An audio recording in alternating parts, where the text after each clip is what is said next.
Bonjour à tous, bienvenue sur la chaîne de la cause. On se retrouve aujourd'hui pour une petite vidéo un peu tranquille. Voilà, 2024 c'est une vidéo un peu tranquillou, en ce mois de janvier avec Jean. On va faire une petite vidéo, une popular opinion. Voilà, on va juger les opinions des gens sur le football.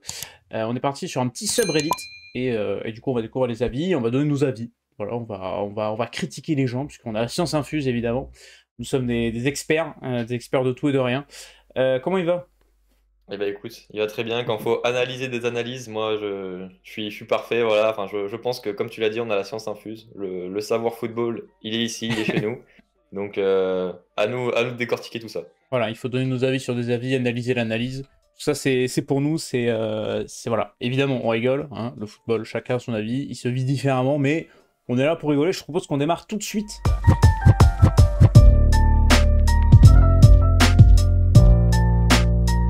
Et directement dans le vif du sujet, la première que je vois là, Baggio supérieur à Zidane. Bah, vraiment, je pense que ça va aller très vite là-dessus. Il y en a un qui a raté un péno en finale de Coupe du Monde. Il y en a un qui a mis un doublé. Je veux dire, et à un moment, Il y a un mec qui a mis une voilà, Panenka. voilà, non mais. Enfin ouais, en plus voilà, tu vois, en plus le mec a mis une panenka sur une autre finale de Coupe du Monde. C'est parti, la Panenka. Est-ce qu'elle est dedans? Il met le but de la décennie presque sur une finale de Ligue des Champions. L'autre l'a pas gagné. Enfin, il y a un moment, il faut pas tout mettre sur le palmarès ou que sur des événements, sur certains matchs ou quoi. Il faut prendre l'ensemble de la carrière. Mais bon, quand on prend juste ça, sur en plus, quand on prend entre 2006 et 98 sur les deux Coupes du Monde où il fait des trucs de ouf.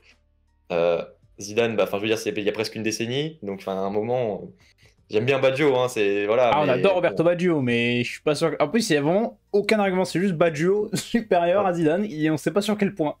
Sur les Ah, cheveux, peut-être, ouais, capillairement parlant. exactement, voilà, c'est ce que j'allais dire. Peut-être la queue de race et tout, mais bon, et encore, hein. Chacun son avis, mais la queue de race, c'est pas mon truc, perso. Après, voilà. C'est vrai que je la ferai pas. C'est vrai que je la Donc, tenterai pas, mais bon. non, en vrai, enfin, je pense qu'on peut vite passer parce que. Je pense qu'il est italien. Ah, je sais pas, mais je pense que le mec était pas très. Je pense Peut-être que, qu'il est italien, peut-être. je pense que l'Euro Mais. 2000 a fait mal. Unpopular opinion suivante. Il y a un mec qui nous dit Lewandowski est surcoté, il est même pas meilleur que Benzema. Si vous comparez les deux joueurs à leur prime, il est même pas meilleur que Suarez et Agüero. Marquer 2 buts contre une petite équipe le week-end, où il donne un nom allemand que je ne prononcerai pas, ça montre pas la qualité d'un buteur et des pauvres stats en Bundesliga qui, selon lui, ne vaut pas grand-chose. Bon, Bah, alors, en fait, ça dépend sur quel point de vue on situe le prime. Parce que au prime, si on juge sur le prime d'une saison ou de 2 saisons, je pense que Benzema, il est meilleur. Bah, il a eu le ballon d'or, etc. Il a absolument pas volé. C'est un des ballons d'or les plus mérités, je pense, depuis bien longtemps. Donc sur ce point-là, je suis d'accord. Mais par contre, je pense que sur l'ensemble de la carrière, en termes de régularité et de constance, moi, Lewandowski, je le mets au même niveau que Benzema. Parce que quand il est à Dortmund, même sur toute sa carrière au Bayern, le mec, je veux dire, il plante ses buts et ok, la Bundesliga c'est assez ouvert, on va pas dire que justement c'est pas facile, mais on va dire qu'il y a plus de joueurs qui arrivent à marquer beaucoup de buts. Mais bon, lui, au-delà de marquer beaucoup de buts, il a dépassé tous les records, etc. oui, ou presque. quand tu bats le Donc record de Gerd Müller de 40 pions en 34 matchs, voilà, même si c'était le ça, Bayern, même si voilà, c'était quand même très solide. Et puis Lewandowski marque en Ligue des Champions. ouais, non mais c'est ça. Donc pour moi voilà, comme je dis, si on prend vraiment le prime sur une ou 2 saisons, je mets quand même Benzema au-dessus. Mais si on prend sur l'ensemble de la carrière, je les mettrais quand même ex aequo, voire peut-être même Lewandowski au-dessus, mais enfin à peu près kiff-kiff. Par contre, sur ce qu'il dit, même pas meilleur que Suarez et Agüero, pour moi Suarez, enfin Agüero je le sors du débat, mais pour moi Suarez meilleur que les deux autres, hein. Enfin meilleur que Benzema et Lewandowski. C'est vrai que De mon côté, en tout cas, si on devait faire un top 3, je mettrais Benzema, Lewandowski et Suarez dans le top 3. Tu vois, ouais, je sais pas à quelle place, mais en tout cas, je pense que Lewandowski, même s'il a actuellement au Barça, c'est compliqué. Mais bon, faut pas oublier qu'il a quoi, 34, 35 ans, ouais, voilà, 34. 34-35 ans. Ah, il a quand même fait une très très belle carrière au Bayern. Il est de toutes les grosses conquêtes du Bayern sur la dernière décennie. Donc, bon, quand même, je sais pas s'il a un agenda contre Robert, s'il aime pas la Pologne, si je sais pas. Robert, ouais. Attention. Une mauvaise vodka qui est passée en cuite. On enchaîne, petite unpopular opinion sur Mbappé. Voilà, il y a un gars qui nous dit s'il avait pas sa vitesse, il serait juste un joueur médiocre. C'est ce qui revient très souvent sur les gens qui n'aiment pas Mbappé. Je suis pas hyper d'accord parce que je trouve que Kylian Mbappé a quand même certaines qualités, notamment je trouve que la qualité de finition, il a la progression de fou furieux qu'il a dans sa carrière au niveau de la qualité de finition où il est quasiment chirurgical à chaque fois qu'il faut terminer une action. Sans sa vitesse, c'est peut-être un peu dur quand même. Qui a quand même des qualités techniques. Alors c'est pas un grand dribbleur comme des joueurs qu'on peut citer comme des, je sais pas, des Dembélé par exemple, pour citer des mecs qui sont pas à Saint-Germain à côté de lui, qui sont des purs dribbleurs. Mais il a quand même des qualités hors de sa vitesse et j'ai envie de te dire, sa vitesse fait partie de sa palette aussi. Donc C'est exactement ça. C'est-à-dire que c'est comme si tu disais, ouais, Messi sans son pied gauche, c'est rien du tout. Ouais, voilà, ça. Il est unijambiste, il ferait rien, quoi, tu vois. Je veux dire, les mecs qui disent ça, ils ont pas la vitesse de Mbappé, mais je sais pas trop comment l'expliquer, mais tu peux pas dire, ouais, bah, Ronaldo, sans ses abdos, sans son jeu de tête, il vaut rien. Enfin, non. En vrai, d'ailleurs, sans ses mains, il est rien du tout, je te le dis. Non, mais c'est ça. Pour moi, l'argument tient pas du tout. Oui, bah, la vitesse, c'est un de ses arguments principaux, mais faut pas croire que la vitesse, t'as 97 de vitesse sur FIFA. C'est-à-dire, le mec, faut bosser. Le mec, la vitesse, c'est quand même, je pense, en termes de football, c'est peut-être une des prédispositions que tu as plutôt naturellement. Voilà, comparé à la finition, la technique, les trucs comme ça. Mais je veux dire, c'est pas inné non plus. Je veux dire, faut le travailler, faut le bosser. Ouais, voilà. Donc, moi, sincèrement, l'argument, il me. Oui, l'argument sur sa vitesse. Enfin, je veux dire, ok, s'il court comme Père Mertesacker, peut-être qu'il est moins bon, ça c'est sûr. Enfin, voilà. Oui, mais tu développes d'autres qualités, tu vois, tu t'adaptes, finalement. Voilà, c'est ça. Donc, tu joues avec tes qualités aussi. Donc, alors là, l'argument, moi, je le trouve absolument désastreux. Alors là, sincèrement. Là, je suis d'accord. C'est vrai que la politique théorie, on est un peu plus haut là. Oh ouais, là, on est assez haut quand même. Alors, très, très haut. Parce qu'à ce moment-là, Usain Bolt, c'est le meilleur joueur du monde, tu vois. Enfin, j'ai envie de te dire. C'est vrai. Le mec, il a essayé de jouer au foot, on a vite vu que. Ah, en Australie, il n'y a pas sa place. En Australie, il n'y a pas sa place. Faut juste regarder cet argument et puis c'est bon, quoi. Ça, je suis d'accord. On passe à l'unpopular opinion suivante. Alors là, c'est un mec qui a un agenda contre Harry Kane. Voilà, il a listé 6 points. J'ai l'impression qu'Harry Kane lui doit de la thune. Je sais pas ce qu'il a fait Harry Kane, le type. Mais il a dit, il est pas performant contre les grosses équipes. Il performe jamais dans un tournoi majeur pour l'Angleterre. Il ne joue pas le bon style de jeu pour permettre à l'Angleterre de gagner des tournois majeurs. Il prend la place de meilleurs joueurs que lui, et ensuite il dit qu'il est vraiment lent et qu'on dirait qu'il est en train de courir avec un sac de briques invisible sur le dos. Et ça me fait beaucoup rire. C'est très méchant envers Harry Kane, je sais pas ce qu'Harry Kane a fait à cet homme. Je pense que le penalty contre la France en demi-finale, en quart de finale a fait mal. Hein. Non, je comprends pas. À un moment, j'aimais pas trop Harry Kane. Hein. Je veux dire, j'ai pas été toujours un de ses admirateurs. Je le suis toujours pas. Mais je veux dire, on est obligé d'avouer que le mec, c'est un des meilleurs neufs de la décennie, quoi. Je veux dire, pour moi, on parlait de Lewandowski, Benzema, tout ça. Pour moi, je le mets peut-être pas à leur niveau parce qu'il n'y a pas le palmarès qui suit. Mais je veux dire, en termes de performance pure et de niveau intrinsèque, il s'éloigne pas du top 3 de Suarez, Benzema, Lewandowski. Pour moi, il est vraiment performant. Il a performé dans une équipe de Tottenham qui n'a pas souvent été là. Ouais. Il performe dans une équipe d'Angleterre qui n'est pas souvent aussi belle qu'on l'attend. Ouais, je pense que tout ce qui lui manque, un palmarès. Il manque un palmarès. Ouais, c'est ça. Je veux dire, je sais pas, c'est peut-être qu'un mec qui regarde pas les matchs, mais je veux dire non, mais je pense que si Kane, tu lui mets 3 premières ligues et allez, tu lui mets 1 euro, une Coupe du Monde, le mec il écrit pas ce commentaire juste parce qu'il a un palmarès. Parce que le mec il claque des trentaines de buts par saison, il claque des passes D aussi. À l'époque où il y avait Son, là un peu moins au Bayern. Mais c'est ça, oui, c'est qu'en plus il participe au jeu, tu vois, ouais. Il redescend bas, il participe au jeu, il donne les ballons, il décroche, il fait des passes D, il marque.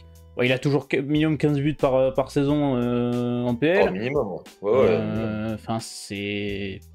Moi, je trouve que c'est quand même un 9 ultra solide, et je trouve que c'est typiquement tu vois, c'est le numéro 9 parfait pour remplacer Lewandowski au Bayern. Il assume le statut parce qu'il marque, il est meilleur buteur de Bundesliga, il est dans les mêmes standards au Bayern actuellement que ce que Lewandowski a fait quand il a battu le record de Gerd Müller. Donc tu sens que, voilà, il lui faut un titre. Pourtant, le Bayern n'est pas flamboyant. C'est ça. C'est pour ça, Donc, moi, je vois pas du tout le... Je suis pas d'accord, sincèrement, je suis pas du tout d'accord. Et là, je sais pas ce qu'il a contre Harry Kane, mais les 6 points listés, c'est... Ouais.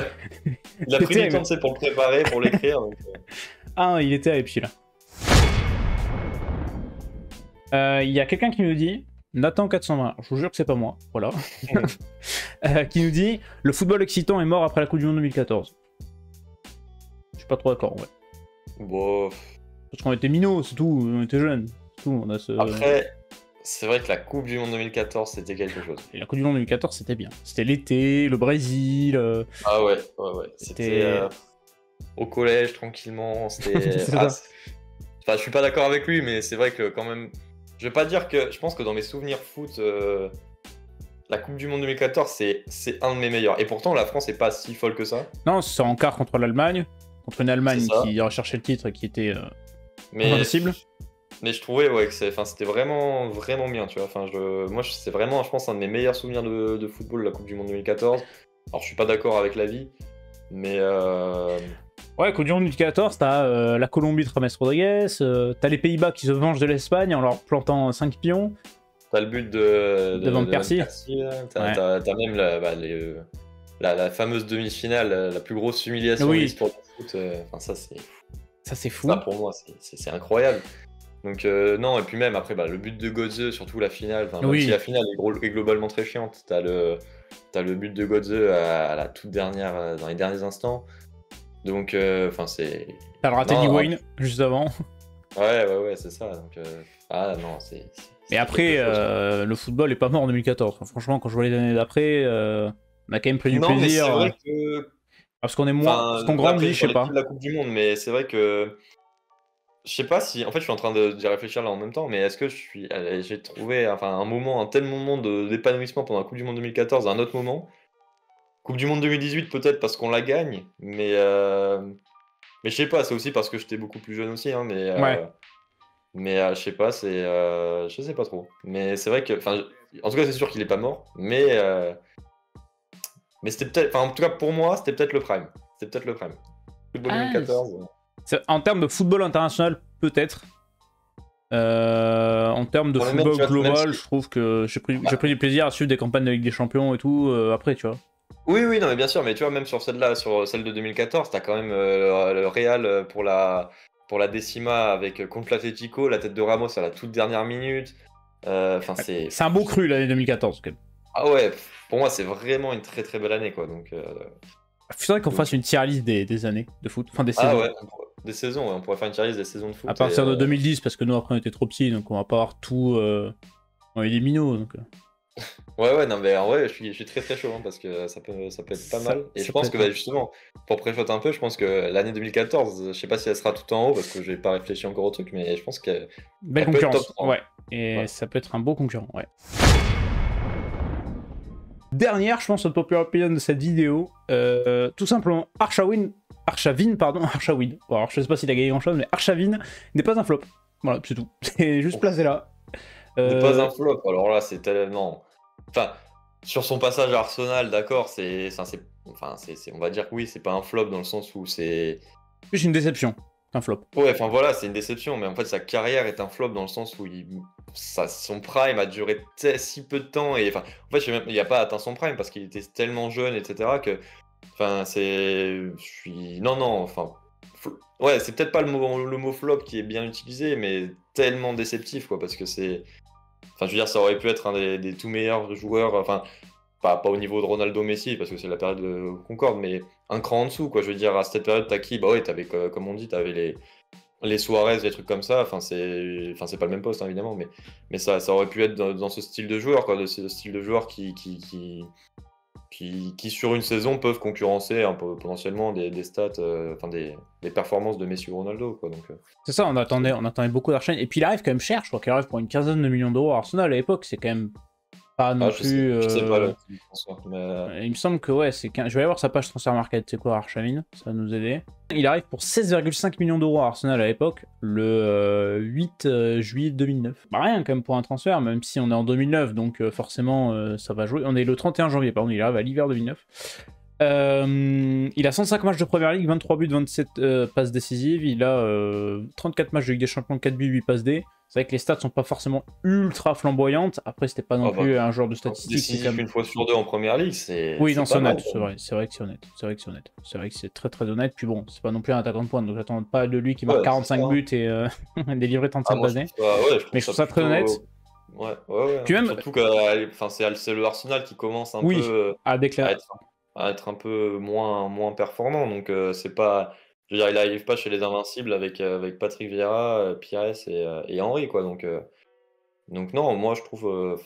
Enfin, c'est pour ça que je suis déçu, parce qu'il il était tellement bon dans une équipe, enfin, Arsenal c'était quand même plus que bien, hein, mais qui était pas non plus taillé, enfin, ça se battait pas non plus pour le titre. Alors j'imagine, tu vois, soit si Arsenal avait réussi à remonter avec lui, soit s'il était parti pour un autre club qui joue vraiment le titre dans un autre championnat ou en première ligue ou même la Ligue des Champions, enfin, c'est vraiment dommage, quoi. Ouais, c'est plus déception que flop, je pense, Archavit. Ouais, voilà, c'est ça. Mais après, je peux comprendre le terme de flop aussi, parce que.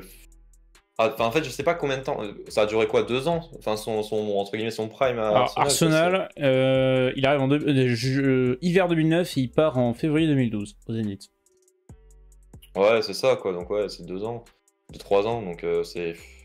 Ouais, c'est déceptif, quoi. C'est un petit flop. Enfin, le passage est pas un flop, mais la carrière, un petit peu, quoi. Eh bien écoutez, on va finir sur ça, sur cette unpopular opinion qui n'était pas forcément eu. Le Pas cette football saison. survivra. Avec la Super League. Allez, Super League.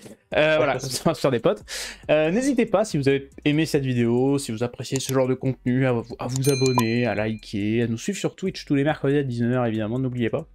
On est en live, on parle pas que de foot, parce qu'on parle de plein d'autres sports. Il y a des vidéos qui traînent sur la chaîne, si vous voulez voir. On a parlé de la Coupe d'Afrique des Nations, notamment, qui a plutôt bien marché, donc on vous remercie pour les petits retours sur la CAN, qui a peut-être atteint le millier. Attention. Oh là là, attention, peut-être. Attention. Le millier. Attention, palier atteint, 50 abonnés. On a atteint, voilà, on a quasiment le réfectoire. Voilà. On a le réfectoire, on a 2 salles de classe de 25 personnes. Voilà, c'est très honnête, franchement. Ah, c'est beau. Sur ce, on va vous laisser. Merci d'avoir suivi cette vidéo et à la prochaine. Ciao.